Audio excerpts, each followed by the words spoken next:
Hello engineers, welcome to our channel. Today we will discuss Tagore approach and Ghandian project. So let's start. What is the Tagore approach to rural development? Tagore as a great visionary realized the logical, scientific and realistic way of the solution to problem associated with the lives of the rural mass. Number A first phase of rural reconstruction जो कि east Bengal experiment है. Number 1. Tagore came into direct contact with the rural Bengal after he took the charge of their zamindari estate at East Bengal. It was during that period the idea of rural reconstruction came to his mind. That was the beginning of his rural reconstruction program. His program included health education, cottage industries, agriculture, fisheries, weaving, etc. He introduced the experiment of tractor for cultivation, furnace for potteries, and ceramic, a husking machine for paddies. And all around development of a village was his ultimate objective, which to his mind was necessary for making a self-sufficient and self-confident society. Now the second program of Tagore approach is Rural Bank. The concept of Rural Bank occupies a very significant place in Tagore Rural Reconstruction Program.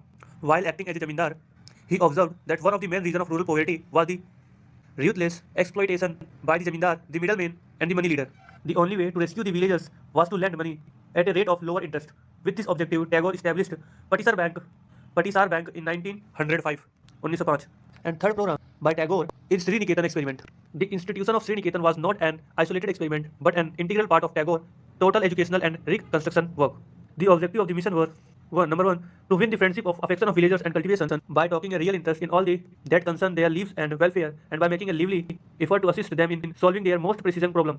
Point 2, to make the problem of village and the field to the classroom for study and discussion and the experimental farm for solutions. To put the student of the way of acquiring practical experience in cultivation, dairy, animal husbandry, poultry keeping, carpentry and smithing, weaving and tannery, in practical sanitation work, and in the art and spirit of cooperation. Fourth point is to give the student elementary instruction in the science connected with their practical work.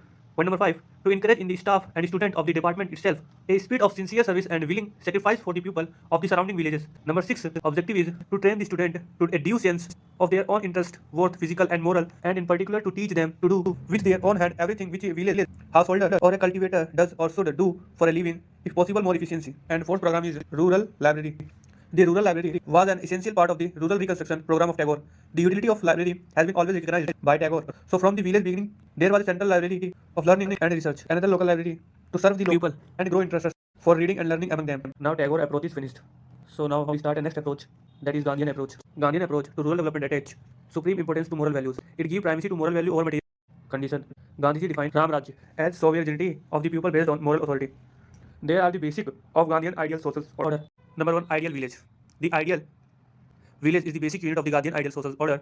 Ghandian ideal village belonged to the pre-British period when Indian villages were supposed to constitute the federation of self-governing autonomous republics.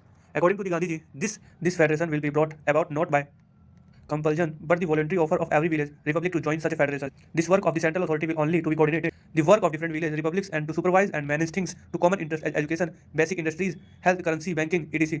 The central authority will have no power to enforce its decision on village republic except the moral pressure or power of persuasion. And second is decentralization. Gandhi firmly believes that village republic can be built only through decentralization of social and political power. In such a system, decision-making power will be vested in the village panchayat. The representative would be elected by the all adult for a fixed period of 5 years. Thank you, sir. The elected representative would constitute a council called the panchayat. The panchayat exercise legislative, executive, and judicial function. Point number 6, it would look after education, health, and sanitation of village. Point number 7, resources for Ghandian approach to managing village affairs would be raised from the village. Point 7, resources for Ghandian approach to managing village affairs would be raised from the village. Point 8, the panchayat would play its role in propagating the importance of moral and spiritual value among the rural people. And third is self-sufficiency.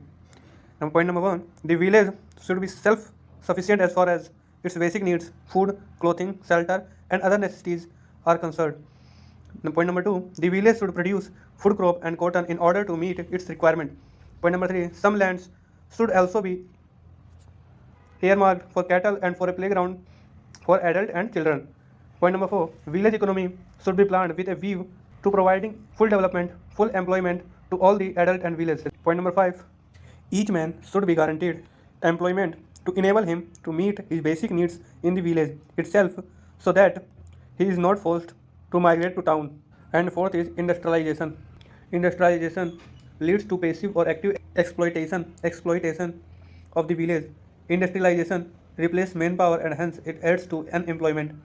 In order to avoid such a catastrophe, villages and cottage industries should be revived. Number fourth point is they provide employment to meet the needs of the village and facilitate village self-sufficiency. Point number five, Gandhian are not against machine, perceive it meet to aim self-sufficiency and full employment. And point number six, according to Gandhiji, there would be no objection to villagers using even the modern machines and tools that they could make and could afford to use. And points number seven and fifth program is trusteeship. Point number one, Gandhiji was not against the institution of private property, but he wanted to restrict the right of private property to what was necessary to yield an honorable livelihood. And now Gandhian approach is finished. Thank you, and please subscribe my channel.